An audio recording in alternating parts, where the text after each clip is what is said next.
Hi there, this is Ronnie. I've been following a raw food diet about 3 years now, since the first time I went to the Woodstock Fruit Festival, and up to that point I'd started the year before that eating a lot of fruit, going vegan, making a lot of changes to my lifestyle, but probably about 3 years, so that's about July, August 2012, I started to really change to a raw food diet, 100% raw.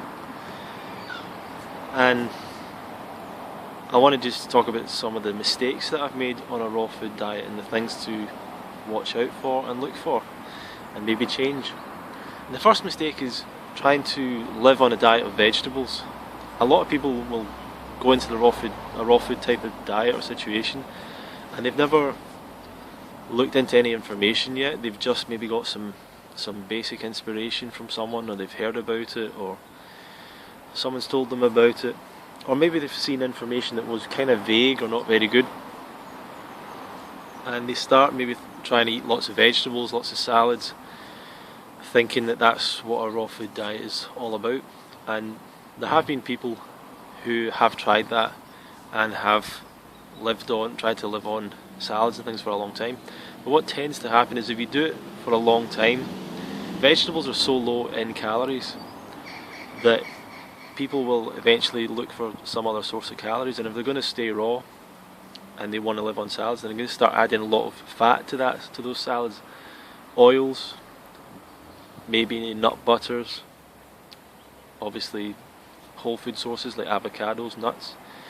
So they start adding a lot of these things in to bulk out their diet because the vegetables are so low in calories. Now what I would say is anyone doing a raw food diet any type of raw food diet will be better than what you're doing, and you'll feel better than what you've previously done, because you're leaving out a lot of foods that were probably previously causing you some problems with your health. So you will get an initial benefit, but it'll be hard to sustain. So trying to live on vegetables and low calorie foods like that and salads is not a good way to go. And that was a mistake I made when I first, sorry, I'm just trying to set up this camera properly. That was a mistake I made when I first started going on a raw diet. Sorry, I'll try and get this right. Okay. Technical problems. So I would run out of energy quite soon after a few days because of that. Oh, this is moving all over the place. Right, unedited. So that was a mistake. I mean, it wasn't such a costly mistake. You just go back to eating whatever you were eating and do whatever you were doing. Go back to cook food for a while, whatever. So then found out about 80-10-10 and about eating fruit, and fruit being the basis of your diet. So started eating more fruit and started to feel really amazing and really understanding. It really made sense to me when I watched more of the videos on fruit and things. But I guess I kind of another mistake was maybe going off the deep end where you think, this is now everything, just doing this raw food diet is enough. And almost like for a short period of time, like I was going away from things like brushing my teeth and I don't know, any kind of products that weren't natural or whatever, or kind of hygienic product like cleaning products and things like that. Almost moving away from that. There's no real need to do that, and especially with your teeth, it's not a good idea if you're doing a raw food diet, eating a lot of fruit. It's not a good idea to not be flossing, particularly flossing and taking care of your teeth and brushing your teeth. It's not a good idea to go towards that, because the food can get stuck in between your teeth and very quickly can cause cavities and get dental problems and stuff like that. So that was a mistake I made, was not continuing to look after my teeth. I sort of just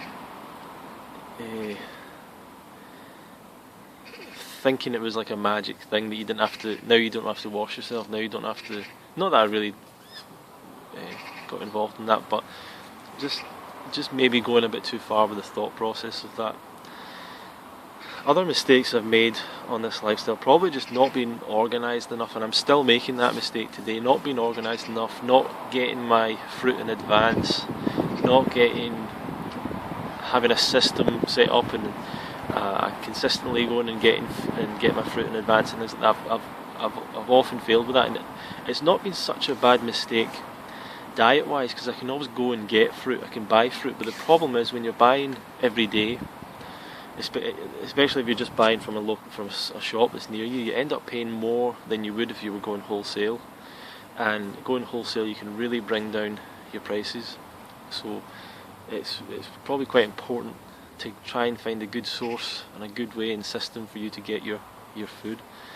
And that's been a mistake that I'm still really making. Not being organised enough. Not being objective about how much you need to eat is a mistake a lot of people make. And once again, if you're doing 80-10-10 or a fully raw diet, if you're not eating enough fruit, you're going to end up eating a lot of fat, or maybe going back to cooked food, or doing something like that, because you're going to need to get the calories in. You're going to need to get the calories you need to fuel your life. Otherwise, you'll start to feel bad and you'll start to blame the diet and blame the lifestyle.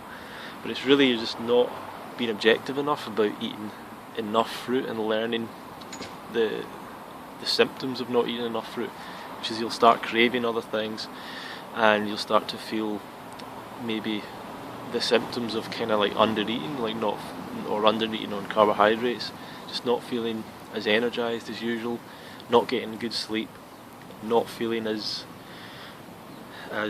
vibrant as you have, and not recovering as well when you're exercising, things like that. So you really want to get an understanding of how much fruit is enough, of how many calories you need, of how much fruit that is, and then start to work on and apply on that. Probably a mistake I've made, I think, is maybe not learning enough about recipes and things like that. And I've never been a great one for watching recipe videos or buying recipe books and stuff. And I think that's maybe been a mistake of mine, because I think it would have been a good thing earlier on to have learned more recipes, because I really didn't know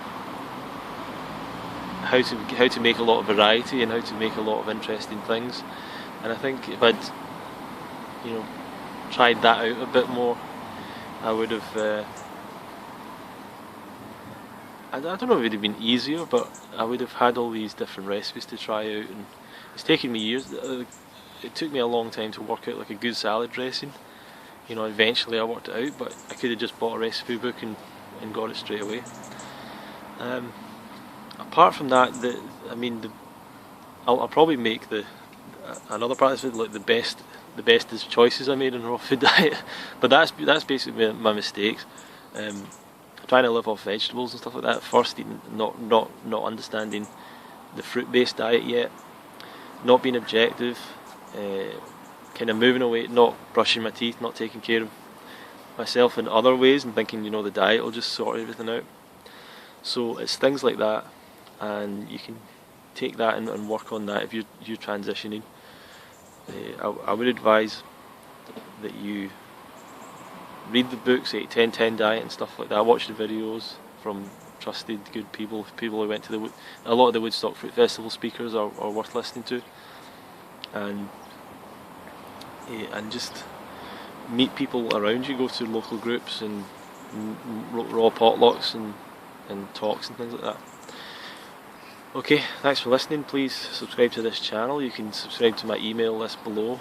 If you want to hear about the Fruit Festival in the UK, it's fruitfest.co.uk.